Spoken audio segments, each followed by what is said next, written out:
Assalamualaikum warahmatullahi wabarakatuh. Innal hamdalillah nahmaduhu wa nasta'inuhu wa nastaghfiruh wa na'udzu billahi min shururi anfusina wa min sayyiati a'malina may yahdihillahu fala mudilla lahu wa may yudlilhu fala hadiya lahu. Wa asyhadu an la ilaha illallah wahdahu la syarika lahu wa asyhadu anna Muhammadan 'abduhu wa rasuluh la nabiyya ba'dah. Allahumma shalli ala Muhammad wa ala ali Muhammad. يا أيها الذين آمنوا اتقوا الله حق تقاته ولا تموتن إلا وأنتم مسلمون. Ikhwah fiddin rahimakumullah, saudaraku seagama yang dimuliakan oleh Allah Ta'ala. Bersyukur kita bisa berjumpa lagi. Dalam kesempatan kali ini kita akan membahas tentang tazkiyah dan rasa keadilan. Saudaraku yang berbahagia, tazkiyah atau pembersihan diri dalam hal ini adalah pembersihan hati kita, adalah merupakan sesuatu proses yang membuat sesuatu menjadi bersih. Bersih baik pada zatnya, pada keberadaannya, maupun bersih pada tekad atau motivasi, atau juga bersih dalam keutamaan-keutamaannya. Namun saudaraku yang berbahagia, seseorang yang sudah berusaha mentazkiyah hatinya harus bersikap adil. Artinya adalah dia tidak berhak untuk mengklaim dirinya bahwa dia telah menjadi orang yang suci atau bersih. Karena saudaraku yang berbahagia, tazkiyah itu adalah merupakan sebuah proses. Tazkiyah itu bukan merupakan hasil akhir, saudaraku. Jadi seseorang tidak berhak menyatakan pada orang lain bahwa dirinya adalah merupakan orang yang suci, apalagi berperilaku sok suci, saudaraku yang berbahagia. Allah Subhanahu wa Ta'ala menjelaskan hal ini di dalam Surat An-Najm ayat 32. A'udzu billahi minasyaitonir rajim. Fala tuzakku anfusakum. Maka janganlah kamu menyebut dirimu suci. Saudaraku yang berbahagia, ini sangat jelas apa yang dikatakan oleh Allah Ta'ala kepada kita. Yang namanya adil adalah meletakkan sesuatu pada tempatnya. Bahwa yang namanya tazkiyah adalah sebuah proses, bukan hasil. Sehingga kita tidak bisa mengklaim diri bahwa kita ini sudah menjadi orang yang bersih.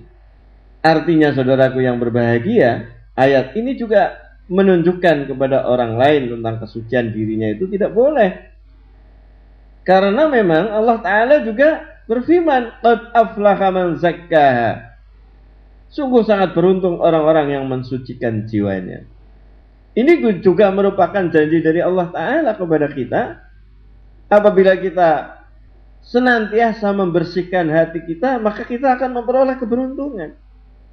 Dan keberuntungan itu hanya diberikan oleh Allah Ta'ala kepada kita, bukan oleh manusia. Masya Allah. Jadi jangan sampai kita karena ingin memperoleh sesuatu dari manusia, memperoleh keberuntungan dari manusia, kita sampaikan kepada dia tentang kebersihan kita, kejujuran kita, bahwa kita ini tidak pernah melakukan kemaksiatan dan sebagainya dan sebagainya. Dalam ayat lain, saudaraku yang berbahagia, Allah Subhanahu wa Ta'ala pun berfirman, huwa a'lamu biman ittaqa. Karena hanya Allah Ta'ala saja yang paling mengetahui siapa orang-orang yang takwa itu. Jadi kita tidak bisa mengklaim diri kita sebagai orang yang suci, orang yang baik, orang yang bertakwa. Karena hanya Allah yang tahu hati kita. Boleh jadi kita bisa berpura-pura, bisa sok suci, dan seterusnya dan seterusnya. Nah, hal ini di zaman Rasulullah juga pernah. Rasulullah sendiri memberi nama Zainab yang sebelumnya itu namanya adalah Barrah. Kemudian Rasulullah SAW memberi nama dia Zainab karena si Zainab ini, si Barrah ini setelah diganti nama oleh Rasulullah menjadi Zainab, dia telah berusaha untuk mensucikan dirinya sendiri. Nah inilah saudaraku yang berbahagia. Jadi bukan Barrah sendiri yang merubah namanya menjadi Zainab, tetapi Rasulullah Shallallahu Alaihi Wasallam. Nah, kita ketahui bahwa yang dikatakan Rasulullah juga wahyu, bukan dari hawa nafsunya. Bahwa apa saja yang dikatakan oleh Rasulullah adalah bukan dari hawa nafsunya. In huwa illa wahyu yuha. Jadi yang bisa menentukan seseorang itu baik atau tidak adalah Allah Ta'ala. Dan Rasul karena memperoleh wahyu, maka dia juga diberi wewenang seperti itu. Sama dengan apa yang difirmankan oleh Allah Ta'ala di dalam Al-Quran, saudaraku yang berbahagia. A'udzu billahi minasyaitonir rajim. Alam tara ilal ladzina yuzakkuna anfusahum balillahu yuzakki may yasha. Masya Allah, saudaraku yang berbahagia. Di dalam surat An-Nisa ayat 49 ini Allah Ta'ala berfirman, apakah kalian tidak memperhatikan orang-orang yang menganggap dirinya bersih? Walillahu yuzakki may yasha. Sebenarnya Allah membersihkan siapa yang dikehendakinya. Saudaraku hamba Allah yang berbahagia, seringkali kita menganggap diri kita telah bersih. Seringkali kita seolah-olah terlalu pede, kita ini sudah menjadi orang yang alim. Dan Masya Allah, saudaraku hamba Allah yang berbahagia, kita sering sekali merasa diri kita sudah cukup beramal, sudah cukup ketaatan kita kepada Allah Ta'ala, sehingga kita merasa tenang bahwa kita ini sudah menjadi orang baik, sudah menjadi orang suci. Bahkan na'udzubillah min dzalik, saudaraku hamba Allah yang berbahagia, kita sering membanggakan diri bahwa kita adalah orang baik-baik, kita ini orang suci. Masya Allah, saudaraku hamba Allah yang berbahagia. Inilah yang perlu kita introspeksi diri. Saudaraku hamba Allah yang berbahagia, hanya Allah jualah yang menjadikan seseorang itu suci. Dan Allah sendirilah yang akan menyatakan apakah seseorang itu suci atau tidak. Ini bisa kita ibaratkan, saudaraku yang berbahagia. Orang bisa menilai seseorang saksi itu adil atau dia berbohong. Bukan dia mengklaim dirinya bahwa saya ini tidak berbohong, bahwa saya ini adil setelah menjadi saksi, tetapi orang lain. Demikian halnya dengan kesucian kita, yang tahu hanyalah Allah Subhanahu wa Ta'ala. Sehingga saudaraku hamba Allah yang berbahagia, marilah kita perlu hati-hati, jangan terlalu pede, jangan terlalu percaya diri.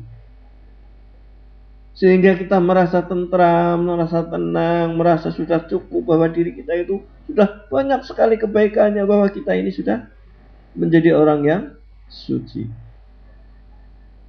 Al-adlu, saudaraku yang berbahagia, sama artinya dengan seimbang. Dan imbang itu menunjukkan keadaan hati yang sehat.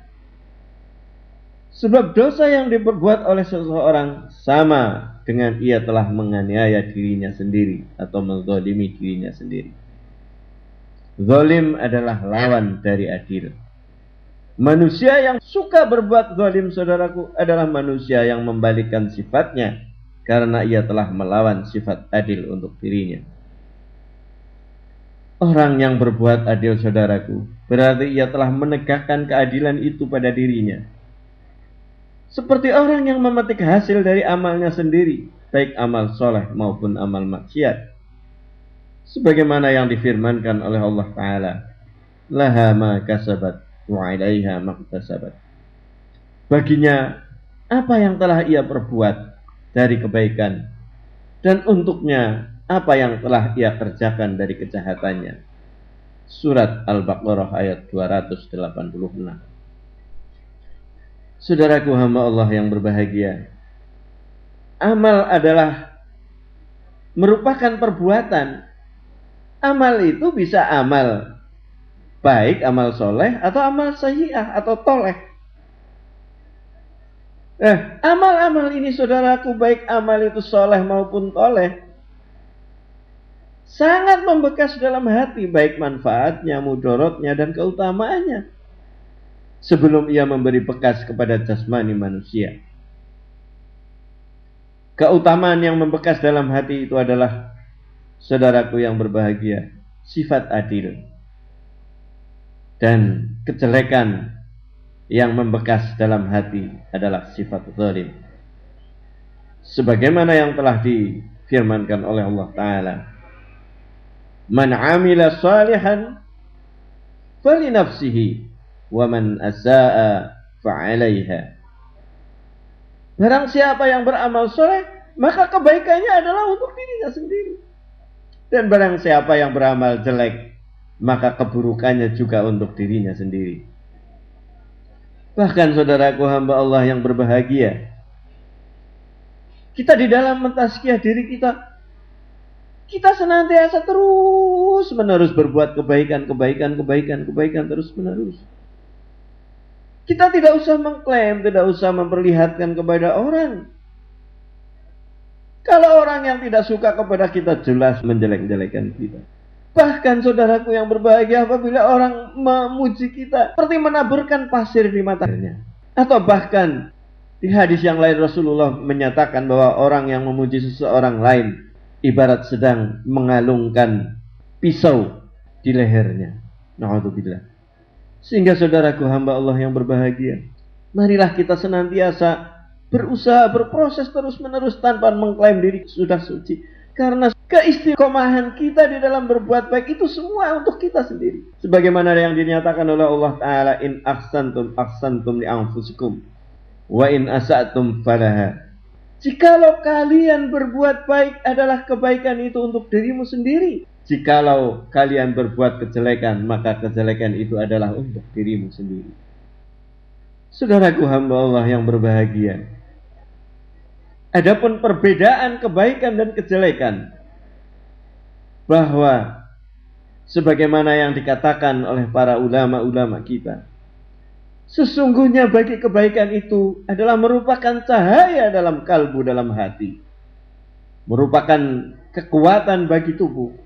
Dan kebaikan itu adalah terpancar dalam wajah yang ceria, yang cerah, yang penuh cahaya, melapangkan rizki. Dan kebaikan itu akan menumbuhkan rasa cinta di hati para makhluk yang lain kepadanya. Sementara saudaraku hamba Allah yang berbahagia, perbuatan jelek adalah seperti kegelapan di dalam hati, juga akan terpancar dalam wajahnya, menggelapkan wajahnya. Wajahnya seolah-olah sangar, wajahnya seolah-olah, Masya Allah, hitam. Juga yang namanya kejelekan itu akan melemahkan tubuh, akan menyempitkan rizki dan menumbuhkan kebencian di hati orang dan makhluk pada umumnya kepadanya. Allah Ta'ala berfirman, kullum ri'im bima kasabat rahim. Tiap-tiap orang terikat dengan apa yang ia kerjakan. Apabila kita melakukan kebaikan, maka akan muncul dalam wajah kita cahaya yang akan menjadikan orang lain cinta kepada kita, akan mendatangkan rizki kepada kita, dan juga akan menyebabkan tubuh kita menjadi segar, sehingga seolah-olah penampilan kita barangkali dan sikap-sikap kita barangkali seolah-olah seperti orang-orang yang usianya masih muda. Saudaraku hamba Allah yang berbahagia, disebutkan juga oleh Allah Subhanahu wa Ta'ala di dalam surat Muddatsir ayat 38. Kullu nafsim bima kasabat rahina. Tiap-tiap diri bertanggung jawab terhadap apa yang telah dia kerjakan.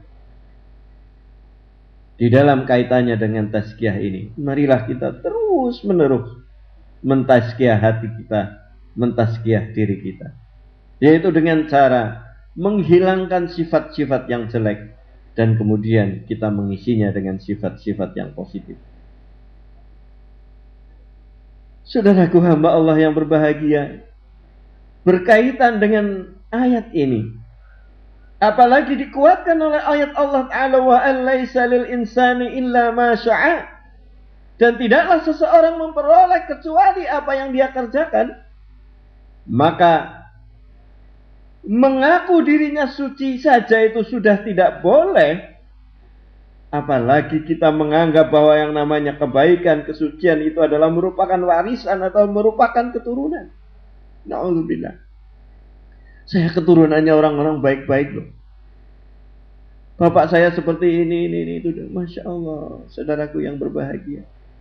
Kita mengaku sendiri saja tidak boleh. Apalagi kita mengaku-ngaku bahwa kita turunannya orang baik-baik.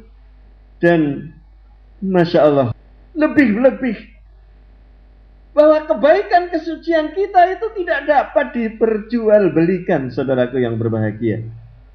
Sehingga sekarang ini banyak sekali orang-orang yang justru memperlihatkan, mempertontonkan atau mengaku-ngaku bahwa dirinya itu baik, dirinya itu soleh. Bahkan dia mengeluarkan biaya yang banyak untuk menyewa PR misalnya, public relation, agar kita nampak seolah-olah baik, seolah-olah suci. Kita memasang iklan bahwa kita ini adalah orang baik. Kita hendak memberi citra kita. Citra kita, kebaikan kita, kesucian kita tidak bisa dibeli. Saudaraku hamba Allah yang berbahagia, marilah kita saling berintrospeksi diri. Bahwa sekali lagi, yang namanya tazkiyah adalah sebuah proses, bukan hasil. Sehingga kita harus sangat-sangat khawatir sebelum kita meninggal dunia, saudaraku hamba Allah yang berbahagia. Maka kita harus memasang perasaan khawatir, sehingga jangan terlalu kita percaya diri bahwa diri kita sudah suci. Apalagi kita mengumumkan bahwa kita ini orang baik-baik. Justru kekhawatiran itulah kita berdoa kepada Allah Ta'ala. Sehingga Allah Ta'ala akan menjadikan kita sebagaimana doanya Nabi Ibrahim kepada Allah Ta'ala. Rabbi habli hukman wa alhiqni bis salihin waj'alni lisana sidqin fil akhirin waj'alni min warasatil jannatin na'im. Ya Rabbku, berilah hikmah kepadaku. Rabbi habli hukman wa alhiqni bis salihin, dan kumpulkanlah aku dengan orang-orang yang saleh. Waj'alni lisana sidqin fil akhirin, dan jadikanlah bagiku sebutan-sebutan yang baik di akhir hidupku dan setelah aku meninggal dunia. Dan bukan hanya di mata masyarakat, di mata manusia saja, tetapi waj'alni min, jadikanlah aku ya Allah sebagai pewaris jannatun na'im. Sehingga saudaraku hamba Allah yang berbahagia, tanpa kita mengklaim orang suci, Allah Ta'ala akan menilai kita. Setelah kita meninggal dunia, nama kita akan baik, dan bukan hanya itu saja, bukan hanya di mata manusia saja, tetapi insya Allah dengan kebaikan itu kita akan menjadi pewaris jannah yang penuh kenikmatan. Itulah harapan kita semua. Kekhawatiran kita tutup dengan doa-doa kita, dan kita rojak berharap kepada Allah Ta'ala. Mudah-mudahan kita dimasukkan golongannya para nabi, para siddiqin, para salihin, para syuhada. Insya Allah, saudaraku yang berbahagia, saudaraku yang dimuliakan oleh Allah Ta'ala. Untuk menutup kajian kita, barangkali kita perlu renungkan apa yang dibicarakan, dikatakan oleh ulama-ulama salafus salih, bahwa barang siapa yang menunjukkan kepada orang lain amalnya, maka Allah Ta'ala akan menunjukkan kepada orang lain atas keaibannya, cacat celahnya. Tetapi barang siapa yang menyembunyikan amalnya, maka Allah Ta'ala akan memperlihatkan kebaikan-kebaikannya kepada orang lain. Saudaraku hamba Allah yang berbahagia, mudah-mudahan kajian kita kali ini memberi manfaat kepada kita, dan marilah kita senantiasa berusaha. Mudah-mudahan Allah Ta'ala mengampuni dosa-dosa kita, dan senantiasa menjaga hati kita, sehingga kita akan pulang kepada Allah Ta'ala nanti dengan jiwa yang bersih. Subhanakallahumma wa bihamdika asyhadu an la ilaha illa anta astaghfiruka wa atubu ilaik. Wal afu minkum, billahi taufiq wal hidayah. Assalamualaikum warahmatullahi wabarakatuh.